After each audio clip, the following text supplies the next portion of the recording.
ಹುಕ್ಕೇರಿ ತಾಲೂಕಾ ಎಡಕಲ್ ಜಲಾಶಯದಿಂದ ಧಾರವಾಡ ಕೈಗಾರಿಕಾ ಪ್ರದೇಶಕ್ಕೆ ಅನಧಿಕೃತವಾಗಿ ನೀರು ಸರಬರಾಜು ಯೋಜನೆ ಸಲುವಾಗಿ ವಿರೋಧ ವ್ಯಕ್ತಪಡಿಸಿ ಬೆಳಗಾವಿ ಜಿಲ್ಲೆಯ ಬೆಳಗಾವಿ ನಗರದ ರೈತರು ನಾಗರಿಕ ಸಮಾಜ ಸಂಘ ಸಂಸ್ಥೆಗಳು ಕೂಡ ತೀವ್ರವಾದ ವಿರೋಧವನ್ನು ಪ್ರತಿಭಟನೆ ಮಾಡಿದ್ದಕ್ಕಾಗಿ ಈಗ ಜಿಲ್ಲಾಧಿಕಾರಿಗಳು ತಾತ್ಕಾಲಿಕವಾಗಿ ಕಾಮಗಾರಿಯನ್ನು ತಡೆ ಹಿಡಿದು ಹೇಳಿದ್ದಾರೆ. ಇದರ ಬಗ್ಗೆ ನಮ್ಮದು ವಿರೋಧ ಇದೆ.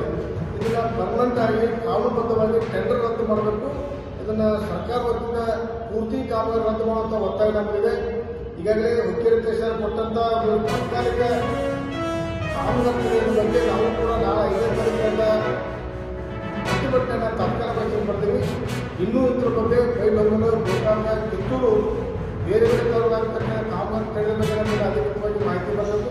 ಬಂದ್ ಮಾಡೋದಕ್ಕೆ ಬಗ್ಗೆ ಅವ್ರು ಹೇಳಿದಾರಷ್ಟೇ. ಆಮೇಲೆ ತಾತ್ಕಾಲಿಕವಾಗಿ ಆಗಿರ್ಬೋದು ಪರ್ಮನೆಂಟ್ ಆಗಿ ಬಂದ್ ಮಾಡೋ ಸಮಯ ಮಾಡಿದ್ರೆ ರೈತರು ಬರುವಂಥ ಇನ್ನೂ ತೀವ್ರವಾದ ಪ್ರತಿಭಟನೆ